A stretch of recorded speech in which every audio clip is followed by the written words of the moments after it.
Halo, selamat datang kembali di cerita kita. Kali ini cerita kita akan menyajikan dongeng yang berjudul Itik yang Buruk Rupa.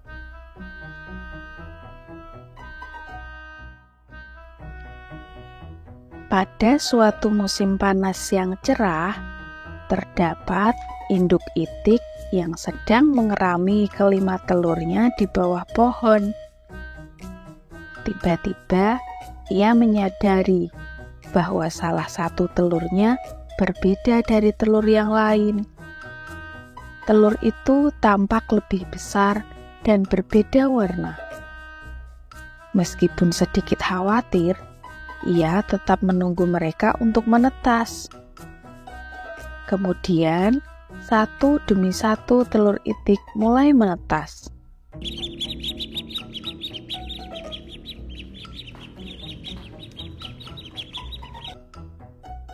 Anak-anak itik pun kemudian mengeluarkan kepala mereka dari dalam telur.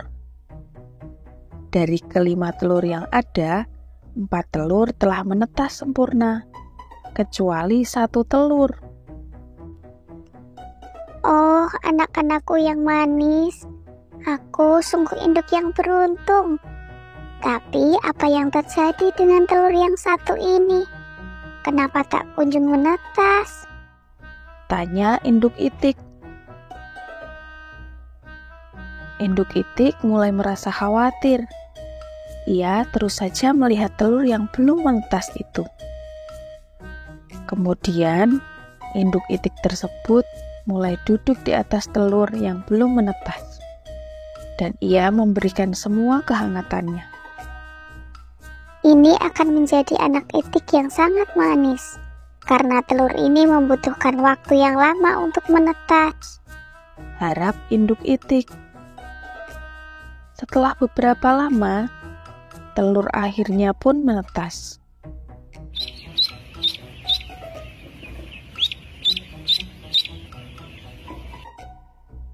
Keluarlah seekor itik yang berwarna putih keabu-abuan. Ia terlihat buruk rupa daripada itik yang lainnya. Anak itik ini berbeda dengan saudara-saudara yang lainnya. Dia sangat besar dan berbeda warna dengan itik yang lain. Dia dianggap itik buruk rupa. Tidak ada anak itikku yang seperti itu. Yang satu ini sedikit buruk rupa, kata induk itik. Induk itik terkejut melihatnya dan sampai merasa sedih. Induk itik tak berharap suatu hari nanti itik buruk rupa itu akan tumbuh seperti saudara-saudaranya. Tapi hari demi hari berlalu dan itik kelima itu tetap buruk rupa. Bahkan semua saudaranya selalu mengejek itik kelima tersebut. Mereka juga tidak mau bermain dengannya.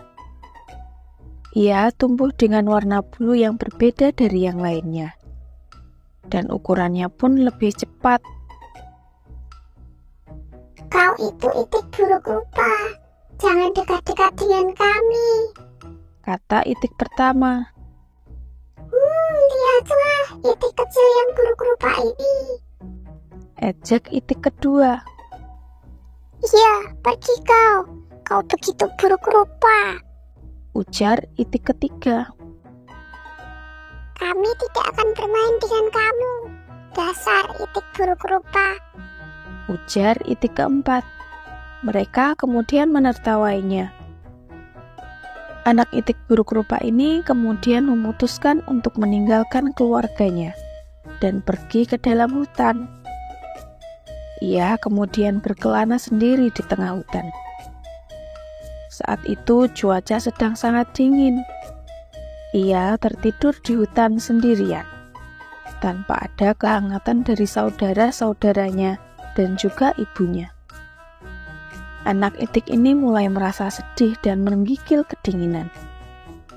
Ia tidak dapat menemukan makanan atau tempat yang hangat. Akhirnya ia pun menyerah. Itik buruk rupa ini memutuskan untuk kembali ke keluarganya. Namun ternyata keluarganya menolak kedatangan itik buruk rupa tersebut. Kau seekor itik buruk rupa, kenapa kau kembali ke sini? Kata salah satu anak itik yang lain. Siapa anak itik yang buruk rupa ini? Kau tidak seperti dengan anakku yang lain? Tanya induknya. Itik buruk rupa tersebut kemudian pergi meninggalkan keluarganya lagi. Saat dalam perjalanan, ia menemukan sebuah kandang ayam.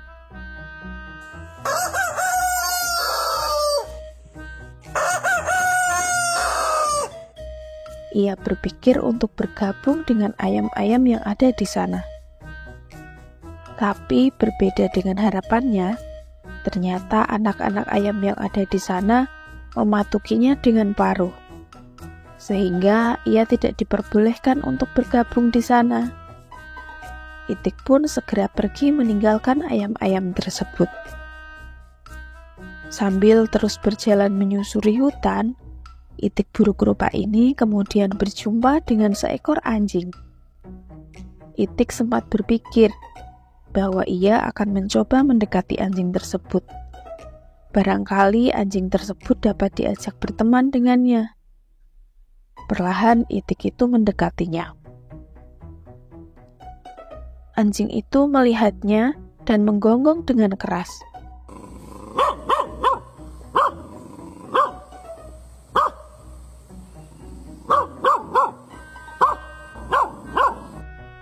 Pertanda bahwa anjing itu tidak mau berteman dengan itik.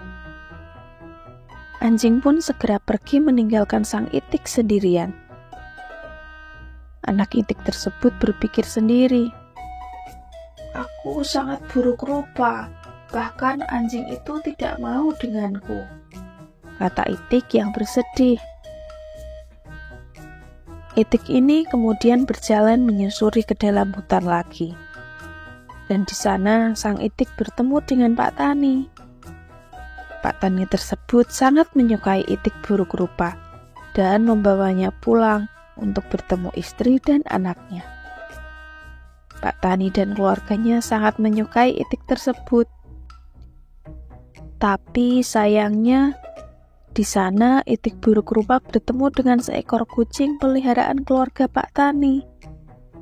Kucing itu terlihat tidak menyukai kehadiran itik tersebut.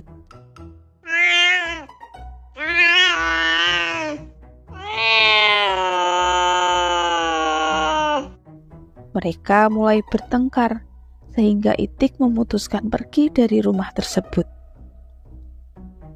Seiring berjalannya waktu, itik buruk rupa itu masih berjalan dan terus berjalan. Ia berjuang untuk bertahan hidup, mencari makan, ke sana dan ke sini. Tak terasa, tubuhnya semakin besar, dan bulu yang dimilikinya pun semakin berubah. Awalnya itik tersebut berwarna putih keabu-abuan. Sekarang menjadi putih bersih. Itik buruk rupa kemudian melihat ke dalam sungai. Ia sangat bahagia karena bisa melihat air lagi. Ini merupakan hal yang sudah lama tak ia hampiri. Karena selama ini ia merasa takut ketika melihat air. Sebab ia hanya akan melihat dirinya yang buruk rupa. Ia kemudian mendekati ke sungai dan melihat ada angsa yang sangat cantik sedang berenang di sungai. Itik ini kemudian terpikat oleh pesona angsa tersebut. Namun, anak itik buruk rupa ini malu dengan dirinya sendiri, hingga menundukkan kepalanya sangat rendah. Saat ia menunduk, itik buruk rupa ini melihat bayangannya sendiri di pantulan air. Dan ia merasa heran sekaligus terkejut. Dia tidak lagi menjadi seekor itik buruk rupa. Itik yang dibenci semua binatang ini telah berubah menjadi seekor angsa yang tampan dan menawan. Sekarang ia menyadari mengapa ia terlihat berbeda dengan saudara-saudaranya. Karena ia adalah seekor angsa, dan saudaranya adalah itik. Menyadari dirinya adalah seekor angsa, maka ia terus memandangi tubuhnya dari pantulan air. Ia masih tidak percaya bahwa sebenarnya ia bukanlah itik buruk rupa. Angsa yang sabar ini pun akhirnya berteman dengan angsa cantik yang tadi dilihatnya. Seiring berjalannya waktu, akhirnya mereka saling jatuh cinta dan mereka hidup bahagia untuk selamanya. Nah, itu tadi cerita tentang itik yang buruk rupa. Pesan moral dari cerita ini yaitu, jangan pernah menghina dan menganggap rendah orang lain. Karena setiap manusia memiliki kekurangan dan kelebihannya masing-masing. Bisa jadi apa yang kita anggap jelek justru membawa kebaikan untuk kita. Begitupun sebaliknya. Jika kita merendahkan orang lain, apa yang kita sombongkan bisa jadi adalah kekurangan yang sebenarnya kita tidak sadari. Sekian cerita kita kali ini. Jangan lupa like dan subscribe agar tidak ketinggalan dengan cerita kita selanjutnya. Sampai jumpa.